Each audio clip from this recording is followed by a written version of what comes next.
Chapter 8. Explicit trigger warning. This chapter will depict scenes of a character being drugged.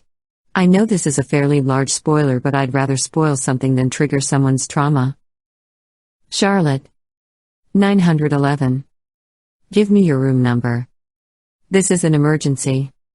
Emmett's text messages scared me, so I sent him my room number right away before I could consider what kind of emergency would require it. My anxiety rose as I thought about possible options. Maybe someone was chasing him and he needed to hide out? What if they follow him here? Oh Lord. Before I could spiral too far into the unknown, a loud pounding made me run to open the door. Emmett stood outside my dorm, panting lightly with an erratic gleam in his eyes. Without an invitation, he slammed into the room and tried to catch his breath to speak. Thank God. You are still wearing my jersey. I looked down to realize that Emmett was right. I hadn't taken his jersey off yet. I had been so oversensitized by the time we got home that I just crashed on the couch without changing. Woo. His breath whooshed out. Sorry, Smalls, I had to run here from the field and I don't have much time. There was another leg of the rookie race. We all have to bring our girls to a frat party tonight. Wait, what? I'm not going to a party. Why do they need us to go? I don't know. They don't tell us rookie shit. We just get orders and we have to follow them or they will make our freshman year hell. But I promise nothing will happen to you. Hazing is about messing with us, not you girls. Look. Please, Smalls? I will take you to the party, and the second they declare the race over I will bring you straight back, I promise. Sighing, I stared down at my toes. I hated parties. And I really didn't want to do this. But Emmett gave me one of my first true college experiences. Could this be another? Emmett, I need your word you will bring me right back. And I'm gonna see if Madeline wants to come too. Thank you, he shouted as he swung me around. Dizzy, I went into Madeline's room to check on her and saw her sprawled out on her bed playing on her phone. Thank goodness she was still done up from the pep rally. Hey. Any chance you want to come to a football party? We aren't going to stay long, but I just thought I'd ask. Madeline stared at me like I just grew 3 heads. Wait, you are inviting me to a party? With football players? Hell yeah, I want to go. I laughed at that. Really? What is happening in the world? A few minutes later, Emmett rushed both of us down a path towards Greek Row. He kept checking the clock on his phone and then pushing a little faster. Finally, we walked up a driveway to the party. Light and music streamed out of the house while a few people milled around on the lawn. It didn't seem as crazy as the frat parties I saw in movies, so that was positive. This was just an impromptu party thrown together to finish the race, so it shouldn't be too crowded, Emmett said into my ear as we walked into the house. He pulled me into his side and tucked his hand around my waist. I instantly sunk into him, thankful for the comfort that his closeness brought. Madeline walked ahead of us with the utmost confidence. She turned on her heels to let us know she was going to find a drink before waltzing off towards the kitchen. Hey, Reynolds, you made it. A tall boy with broad shoulders and olive skin approached us with a red Solo cup. And you brought your girl, he said when his eyes fell on me. My skin squirmed as he took his time eyeing me up and down like he was appraising me. Finally, he looked back at Emmett with an approving nod. Yeah, Emmett said awkwardly. Tyler, this is Charlotte, my partner for the race. Charlotte, this is Tyler, the tight end on our team. Hello, it's nice to meet you, I said softly as I clung to the back of Emmett's shirt. The boys talked for a short time before we moved forward to greet more of the team. I noticed that every time one of the players said hi to me, they took an awkwardly long amount of time to look me over. Emmett seemed to notice too because his arm tightened around me, and when I looked up at him his lips were pulled into a tight line. It's okay. Just breath. Everything will be fine. Just relax. I said this mantra over and over again as my anxiety rose up in my throat like bile. The sooner this race was over the better, because all I wanted to do was grab Madeline and hightail it out of here. What the fuck are you doing here? A low voice growled from behind us. Spinning around I came face to, well, chest, with Archer. Looking up at him I saw that his face was twisted up in annoyance as he stared down at me. Rookie, why the fuck did you bring her here?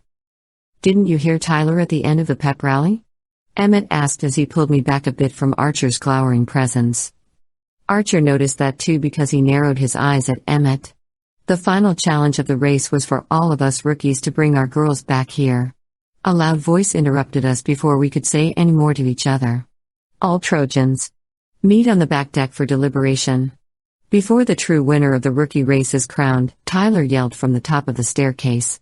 Emmett and Archer both stiffened and then looked over at me as though they were unsure how to proceed.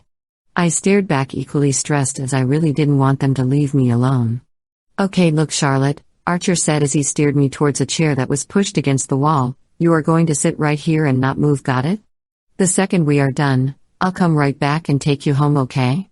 Anxiety gripped my chest at the thought of being left alone. So instead of speaking, I just nodded as I looked over at Emmett and tried to give him a casual smile. When I turned back to Archer, he was staring right into my eyes. He grimaced slightly and then shocked me by placing his hand on my thigh and giving it a reassuring squeeze. Okay, we'll be right back. I watched the boys walk down a hallway that led to the backyard and then took stock of my surroundings. All the football players had left, so there were only the frat boys that I assumed lived here and the other girls wearing jerseys. Shouting from the kitchen told me that there were more in there. I wanted to go searching for Madeline, but my anxiety had me rooted to the spot. Hey there, Georgius, a guy said as he dropped down in the seat next to me. You look thirsty. Here. A red Solo cup was shoved into my face. The man sitting next to me was dressed in tight dark jeans and a beer-stained t-shirt. He had long, greasy, black hair that fell past his ears. His eyes were red and bloodshot and his face had a thin sheen of sweat on it. Leaning forward, he dropped his hand on my thigh and squeezed.